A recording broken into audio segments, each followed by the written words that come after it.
Hello, Suman. Hello, Swati. नमस्ते रीना जी। नमस्ते ma'am. कैसे हैं आप? मैम मैं ठीक हूँ। Okay. So, like I mentioned on our WhatsApp little group, that last week we discussed about learning styles and how different people learn differently, some visually, some through audio, some through kinesthetics. And we also had a lot of discussion between a teacher and a student, uh, Manisha ji, and a student's name that I'm forgetting, which is my mistake. I'm sorry. And now we're going to continue reading uh, moral development, which we had started. And I would be curious to know if any of you are able to make any initial connections between learning styles and moral development, because it's written by the same author, just in different books. There's book one, there's book two, and why would moral development be linked at all with learning styles? And can these two be linked at all? And if anyone has any initial thoughts.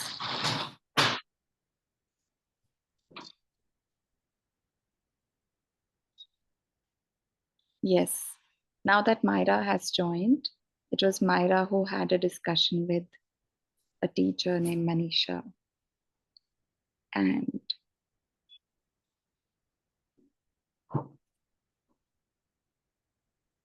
think about the word moral and what does it have to do with learning style? Well, moral development is, see, it's the ability to discriminate between what is right and wrong. Okay, that I think is moral development. Okay, and it's highly subjective. It's highly subjective. It cannot be the same for all situations. So, learning, of course, a person who, it's very connected to learning. Okay, it cannot be otherwise. Yeah. The ability to discriminate between what is right and what is wrong in a particular situation Yeah. is both are connected. Learning style will definitely be connected to moral development because how we perceive things depends on our learning style. So that's how I look at it. Yes. I think Minakshi ji, not that I have read this chapter completely, but I would have taken a similar guess at it. So thanks for sharing. So we're going to continue reading chapter 6 from this book. It's called Moral Development. Almost 40 years ago, newspapers around the world announced the discovery of a gentle and non violent tribe unspoiled by civilization in a remote and beautiful part of the Philippine rainforest. Pictures were published of the Taste tribal people going about their daily business in leafy clothing, and news soon spread that they didn't even have words in their vocabulary for war or weapon. The story confirmed many people's deeply held assumptions about the natural goodness of humankind. Around 10 years later, it was discovered that the tribe might have been invented by a trickster who profited from the entire episode. Whether or not the Taste were real is undecided even today. But what is interesting is the way the world lapped up the story. It showed how much we believe in the noble savage, an idea made popular by the 18th century philosopher Jean Jacques Rousseau, who believed that there is no original perversity in the human heart. If savages are noble, then so should be little children who have had very little exposure to the influence of adult society. And this brings us right to the heart of the role of education in moral development. This is very well connected to what Meenakshi ji pointed out. Do you believe that children are naturally good and that exposure to society's ills corrupts them? Or do you feel that children are naturally uncivilized and socialization is necessary to make them moral human beings?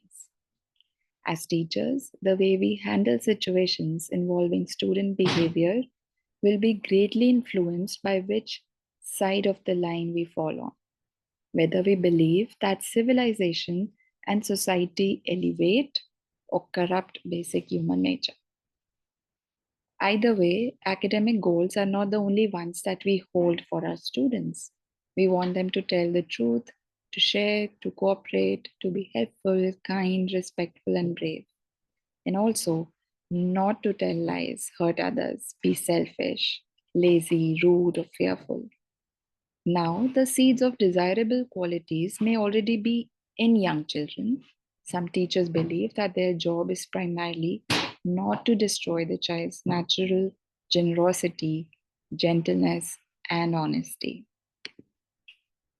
But many teachers assume that it is part of their job to teach students how to share, cooperate, and avoid aggressive behavior, to instill the right ideas, because these things don't come about naturally. Thus, school becomes one of the most powerful socializing influences a child encounters. Actually, the process of socialization begins much earlier than school. Children receive a fair amount of information through discipline encounters, beginning even before their first birthday. They're warned, cajoled, threatened, punished, ordered, and forbidden. By around 4 years of age, children are expected to comply with a range of requests or demands related to safety, respect of possessions, respect for others, family norms, and social norms. When they are 6 years old, they begin formal schooling, and most Indian schools, whether religious or secular, devote time to educating their young in manners and morals. Such moral lessons are imparted regularly, perhaps weekly, right through the school years. Unfortunately, the end result of the long years of socialization and discipline is not always what we aim for. Perhaps the problem is that moral lessons are abstract and verbal. As the saying goes, values must be caught by example, not taught by instruction. But whatever our approach, we will not be very effective unless we understand more about the true complexities of moral development. I would be very curious to know, since we have in between a few teachers, also principal, and also a student, as to what they think their school imparts in children as morals or as manners or as values.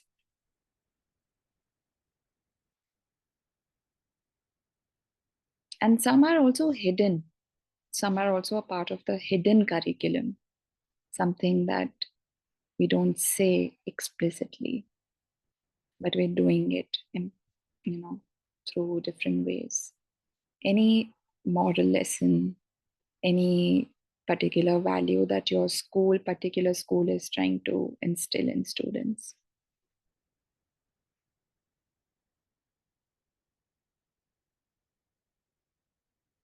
Myra, if it's okay, would you like to share what kind of moral have you observed that your school has tried to instill in students, or something that you took away from your school as a moral lesson?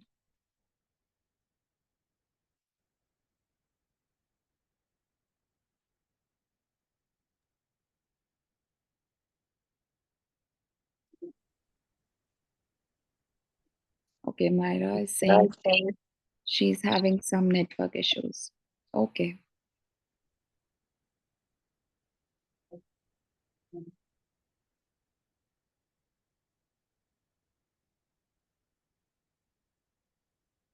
We teach children in a very subtle manner. Supposing there is an elder person around, okay, and is carrying a pile of notebooks. Please go and help, ma'am.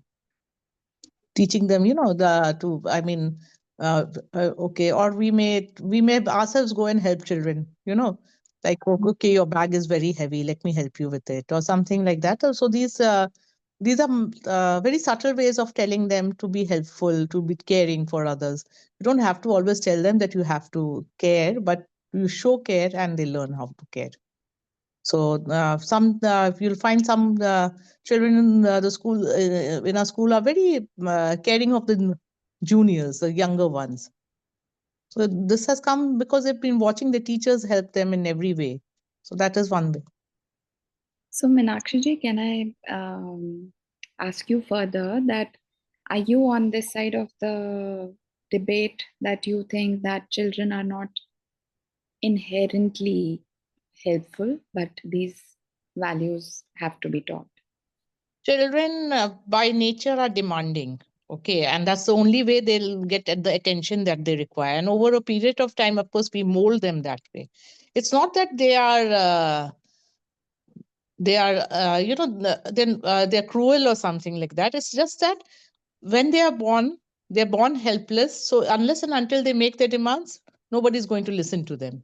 So that is the reason why they by nature are demanding, let's put it this way. But over a period of time, when they watch their parents caring for them, you'll see children caring for animals also, even 6 months old, patting them. But they'll also pull their ears because they don't understand what's happening, right? So that's there. But they need to be molded. It's not that it's completely with them, that they're all very gentle and all very nice. They need to be molded. They need to be showed that. They need to be shown that Hmm. what is required in subtle ways and sometimes in not so subtle ways. Okay. Thank you. But whatever our approach, we will not be very effective unless we understand more about the true complexities of moral development. There are at least 4 good reasons why moral development in particular is so complex. There is a difference between morals, which might be universal, and conventions, which are limited to one's family or society. How do children understand the difference? That is, how do they know why certain things are right and other things are wrong? Although socialization starts young, adult rules are not written on a blank slate. Research suggests that children probably possess innate tendencies to compete, cooperate, empathize, and be altruistic, aggressive, or fearful. Children do not simply take in whatever social norms the adults give them. Moral development is not merely a matter of absorbing the rules of behavior, just as cognitive development is not merely a matter of absorbing knowledge. Here, too, internalization of the rules is a constructive process. Moral behavior does not always follow from moral knowledge. What makes a person act upon her principles? There is often a disconnect between what we say and what we do. And in no area is this more stark than morality. In this chapter, the above 4 points are going to be explored in detail with examples from psychological research. We will begin with the moral conventional distinction, taking a look at some cross cultural research and psychological history. Why is it right? Do you remember the last time you told one student not to bully another? If you gave her a reason at all, try to remember whether it was because in this school we don't tolerate bullying or because the other person will be hurt. Or if you told a student to be polite in front of her elders, try to recall whether your reason was because it is good manners to be polite or because it makes the other person feel happy. Whenever a student does something you do not approve of, you can potentially communicate at least these 3 basic things. Stop it. Stop it, or else you will be punished in such and such way. Stop it because of such and such reason. If, as teachers, we don't often go beyond the first, psychological research shows that our interventions will not be very effective. The second response is directly from the behavioral school and is often used to control student behavior. The third is what is definitely recommended when we engage with the students' schemas about the reasons for and consequences of different kinds of behavior, there is greater learning. Giving reasons is more effective than not, but the picture is a bit more complex than that. The examples above describe two kinds of reasons, the conventional and the moral. That is, we can tell the child that some behavior is right, wrong, because family, school, social, or religious conventions say so. Or we can tell her that her behavior is right, wrong because of intrinsic reasons of loss, unfairness, or harm, moral reasons. Is one type of reason any more effective than the other? Well, it depends. Not all transgressions are moral. Suppose instead of bullying, the student had failed to remove his cap inside the classroom. Now, as far as I can see, there is no intrinsic moral reason for removing one's cap in the classroom.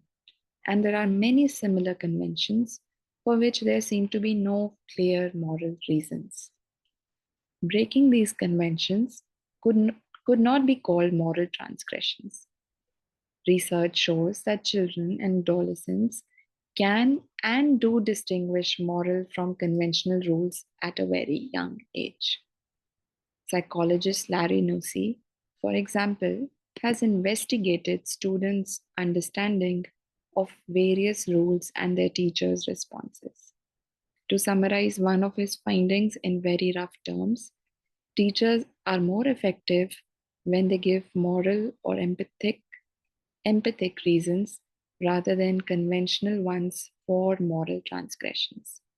For example, children reacted less favorably when a teacher said, "We have a rule about hitting," than if she said, "How would you feel if she hit you?" It seems that when it comes to something like hitting or anything involving harm to another, children are more responsive to an empathetic reason than a conventional or a rule. Stop it or else. The easiest ways to manipulate behavior comes from the behavior school of psychology, which recommends punishment and reward in different forms to get rid of undesired behaviors and boost desired ones. But one should always be suspicious of quick and dirty methods. And in this case, there are good reasons to steer clear from punishment and reward in dealing with our students. Suppose that in order to teach a student to be polite in asking for and giving things in class, you punish him in some way each time he's rude. This could have the following unintended effects. He stops the rude behavior as long as you are around to avoid punishment, but continues it otherwise. He stops the rude behavior but has no positive behavior to replace it. If he is required to clean the classroom as a punishment, he learns that cleaning as an activity is a punishment. He learns that to get people to do what he wants, punishment is the way. He reacts to you with anger and fear. He associates you and or the classroom with the emotions of anger and fear, which now come up automatically whenever either is encountered. There's a small example. If you share chocolate with your sister, I will buy you a special one tomorrow. If you donate this to charity, I will get you a special tax break. For several years now, many psychologists, including behaviorists themselves, have been saying that punishment is not the preferred way to control human behavior. Some of them recommend instead that we use positive reinforcement, such as praises, privileges, and other rewards to increase good behaviors. I would like to hear if um, any of you have any examples of these good rewards and positive reinforcements in your classroom. or in your school or in your family, that if someone does something nice to display a good quality, what do Do, you do? do you really think so, Nilashi? Because I think if you're always praising somebody and always giving a positive reinforcement for whatever good they have done, um, the end result will be the day they don't get a positive reinforcement. Okay, it's not necessary that every time a child does something good, or somebody claps, right? So then, the moment they stop getting it, they'll be highly disappointed, will not be able to take it emotionally. Well, as to, the other person might not have done it for X, for N number of reasons you can put it. But for the child, that reinforcement becomes important even as he grows up, when he's a fully grown up person. Mm. So then it leads to negative personality traits, I think, not being able to cope up with life and all those things. So always praising and always giving a positive reinforcement is not a good idea. Okay, life will have its ups and downs. Meenakshi ji, my question is, if you have an example of a positive reinforcement in your class, and what We is all have, I'm sure I've also done that, but I was just putting up my this thing that yeah, we yeah. all do time to time, that we So do give you tell the student that, this was very nice of you to do this? yeah, we have all done that. We all do it from time to time, but it should not become a regular thing. That's what I'm trying to say. Hmm. We have all done that. I'm sure all the teachers will agree with it, that we have done some positive reinforcement. It has worked in some cases. In some cases, it has not. So And do you think it works similarly even with the so-called wrong behavior, bad behavior? So don't suppose think if a child is stealing each time, then do you see not a little, scold them each time? little bit of fear is necessary. So it's not as if we should keep yelling at the child all the time for every little mistake he or she does. But then there are times when a little bit of reprimand is also necessary. Okay, a little bit of fear is necessary. For example, let's take it this way: a baby runs to hold a cup which is quite hot. Okay, and parents are always afraid that, oh my God, now the child might burn themselves. And all you need to do is make the child touch a warm cup once, and that is enough to put them off. Right? So after that, they'll never go near the cup. So and the parent knows, okay, it's not warm enough to burn the child, but yet enough to instill some fear as to before touching the thing. So that in a way is necessary. Sometimes it is necessary. So both are necessary in a way. Okay, thank you. Reena जी, आपको मेरी आवाज आ रही है?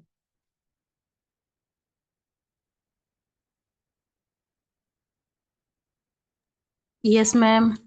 रीना जी, आपको लगता है कि बच्चों को पनिशमेंट देनी चाहिए?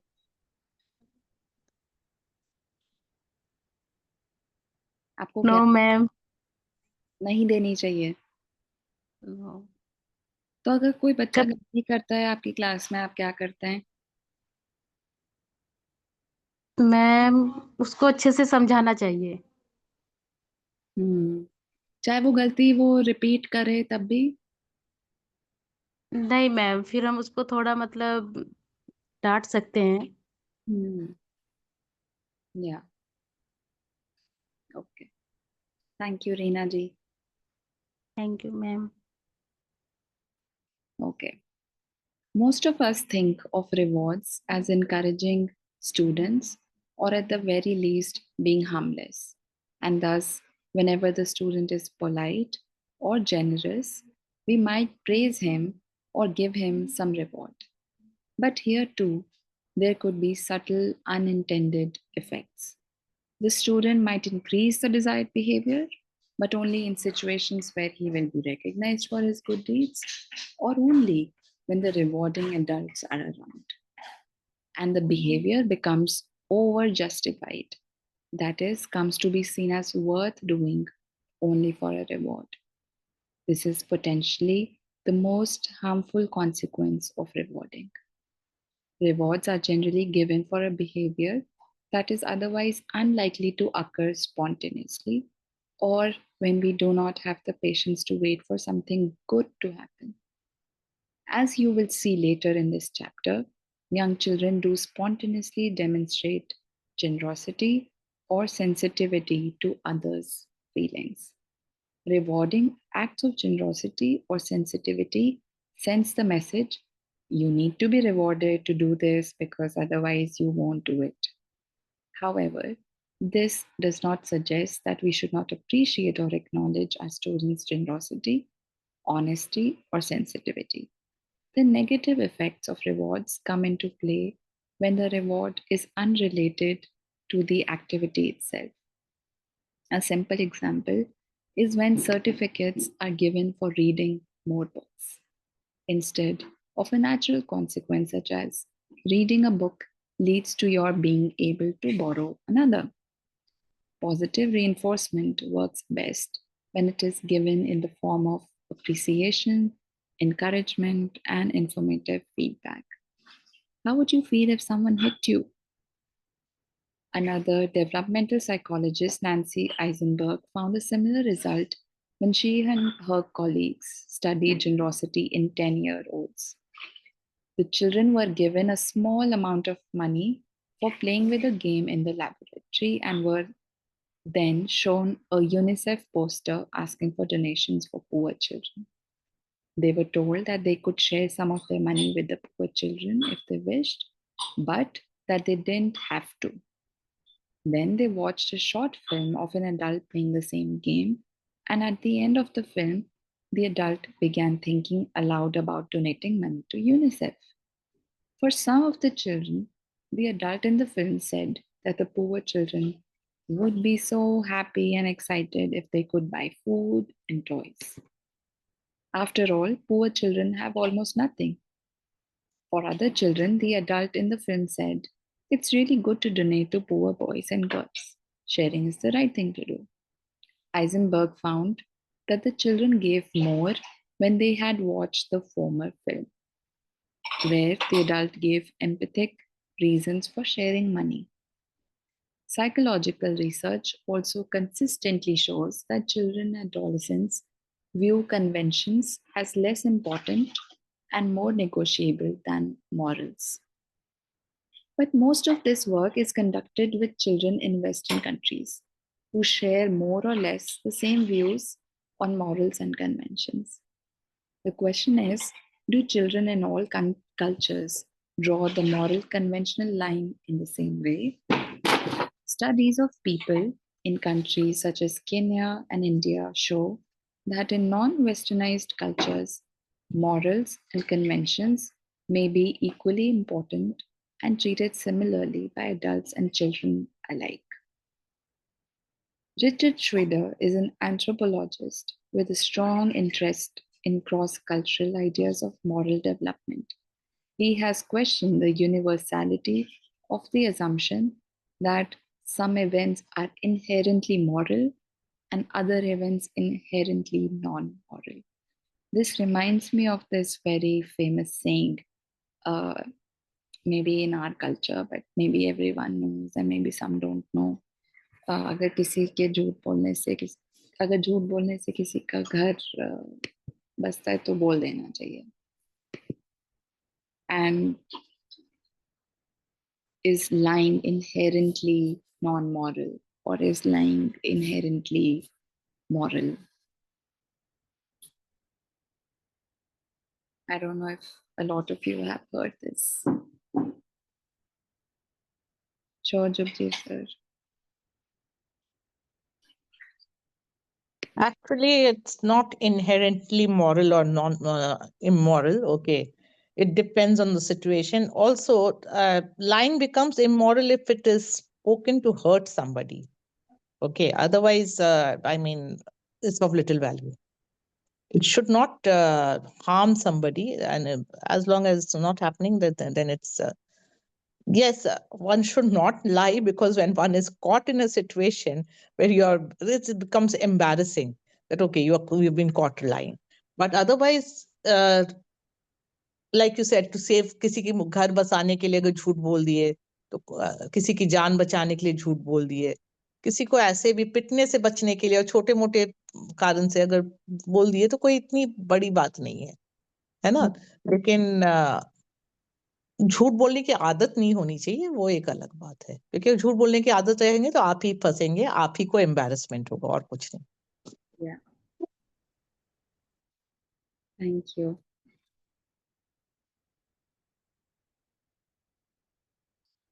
While there may be universal moral rules based on ideas such as justice, protection of the weak, keeping promises, and unprejudiced judgment, in many societies, conventions have a moral force.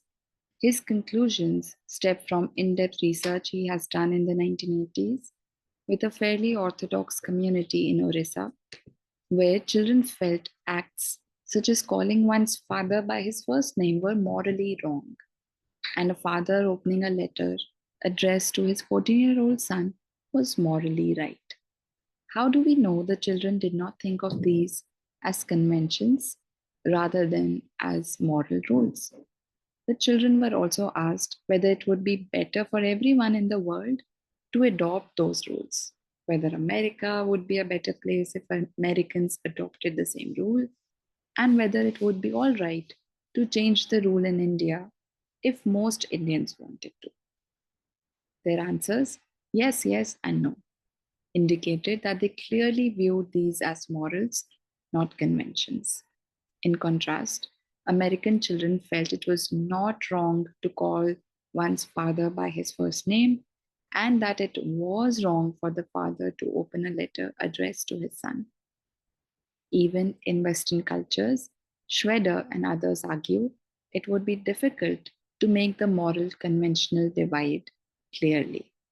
Consider the rule about being on time to class.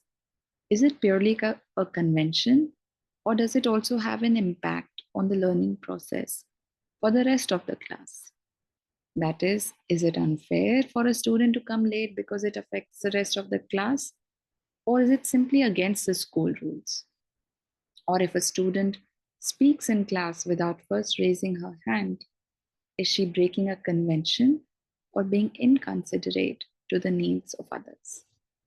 Looking more closely at the rules in place in our own schools and classrooms, can we make a clear moral conventional divide? Some psychologists have suggested that moral and conventional transgressions actually lie on the same dimension, the only difference being that the former are more serious than the latter. Today in India, many upper and middle class urbanized children are probably much more like their Western counterparts rather than like fellow Indian children growing up in more traditional or rural settings. Even among more traditionally brought up youngsters, I suspect that difficulties in communication do arise from mismatches between what one generation considers moral, but the next generation considers conventional. Discussing your and your students' ideas on morals and conventions would be a fascinating exercise. If you can keep a little time aside for an occasional dialogue on such questions. With this complex picture of the moral conventional distinction securely in mind, let us now look at some historical views of moral development. These will help deepen our understanding of the whole question of morals and conventions. Sigmund Freud, Jean Piaget, and Lawrence Kohlberg are familiar names to most people who have done a course or two in psychology. The first two worked in the broad areas of personality and cognitive development, while the third is known specifically for his stage theory of moral development. There is a common thread connecting their theories of childhood morality. But in recent years, the thread has been questioned, pulled, and tugged at till it seems ready to snap.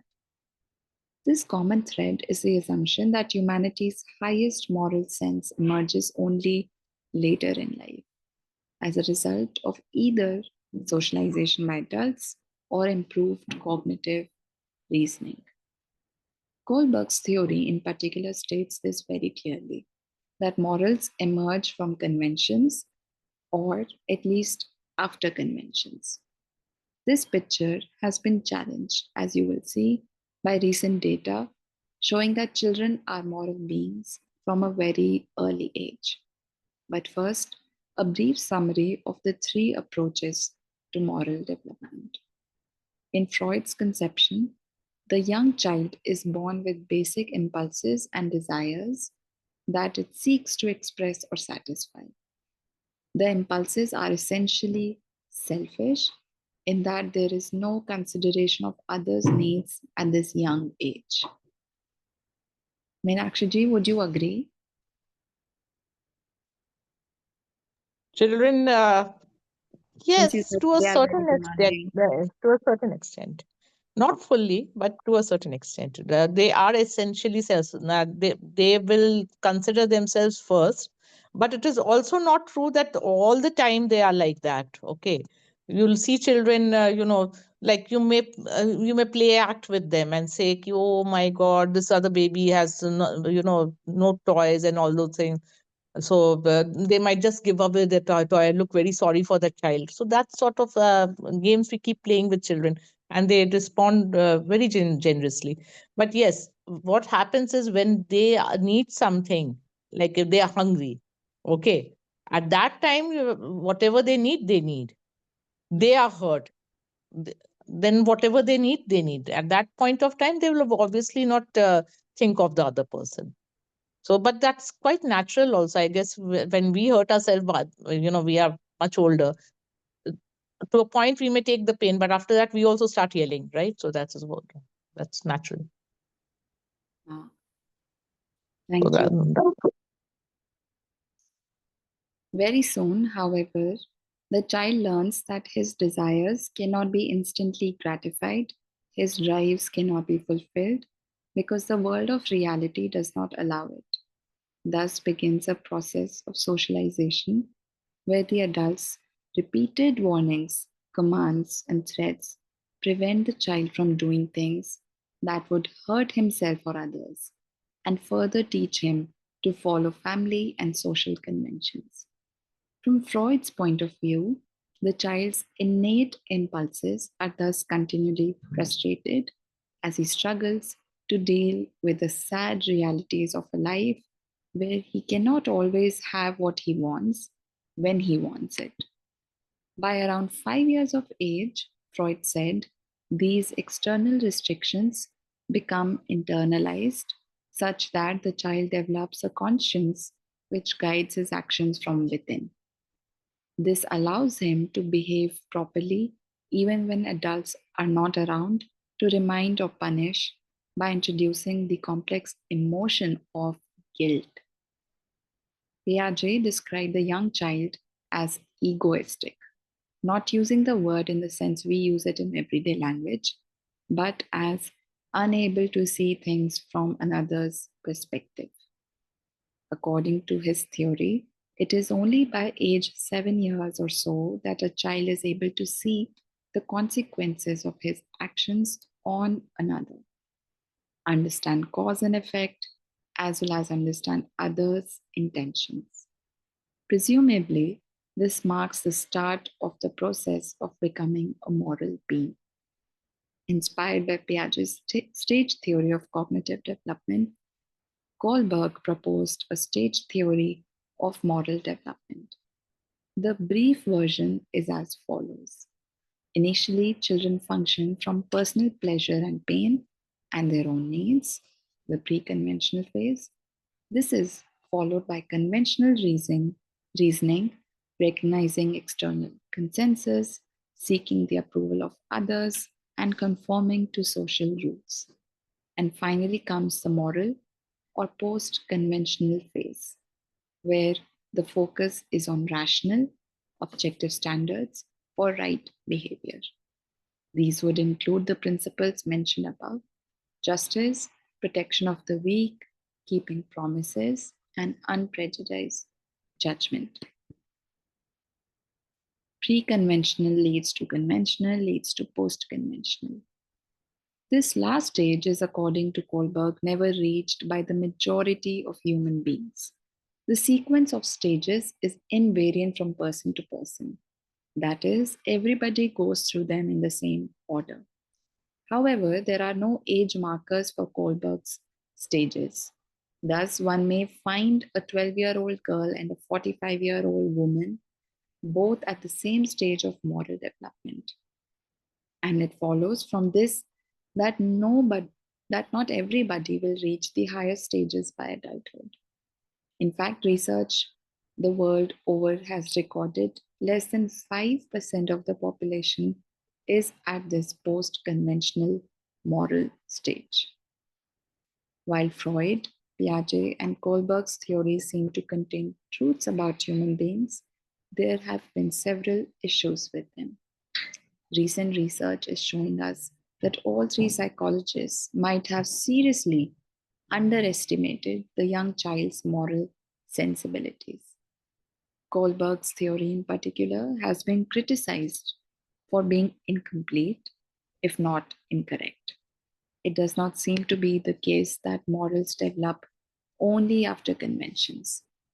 One psychologist, Elliot Turrell, has a view that children develop both morals and conventions right from the beginning, but that both follow separate developmental trajectories. From the work done by him and his colleagues, very young children seem to distinguish between morals and conventions by correctly interpreting different social interactions. For example, when you pull your friend's hair, she feels pain and cries. But if you don't say good morning to your teacher, the consequence is quite different. Through many such interactions, the child begins to make inferences and judgments about which rules are universal and which are relative. In fact, Turrell asked young children in another country where parents and schools allow it, would it be all right to wear no clothes to school? Pull someone's hair?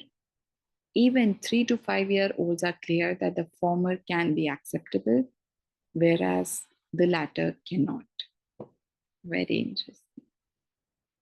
We will read the box 2 later, but maybe all the people can, maybe if you want to take a screenshot or if you would like to share your prior assumptions as of now, that if you had to show these 2 questions to your class, considering we're all sitting in India here, what would be your students' reactions to this?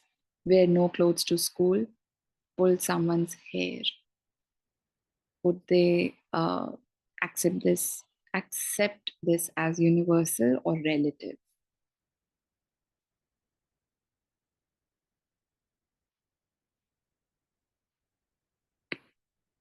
I think in India, if you'd ask such a question, the parents will be the first ones to object. ये क्या question पूछ रहे हो और क्या सिखा रहे हो बच्चों को, है ना? Their answer, the children's answers will come later on. So it will become, oh, the school, all the teachers have gone off their head. How can they ask such a question? Wear no school clothes to school. Okay, how scandalizing. How can they even think of it? So for us, this might be universal, you're saying, or even out of question. No, see, I'm not saying it's out of question or something. I'm just telling you the reaction of the parents. Yeah. I'm not talking about the students right now. The students might be a little more open-minded that way. They may be able to think of even coming to school, that it is possible. Okay, but I'm talking about the parents.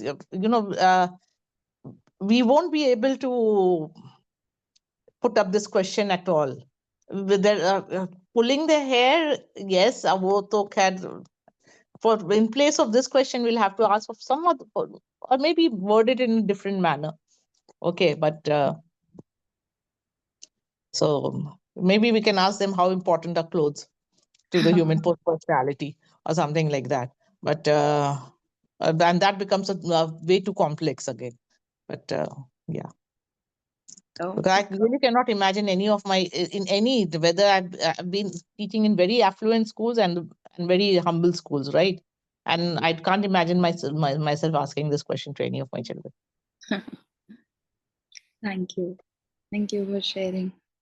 We will pick it up from here next Friday. Thank you all for joining.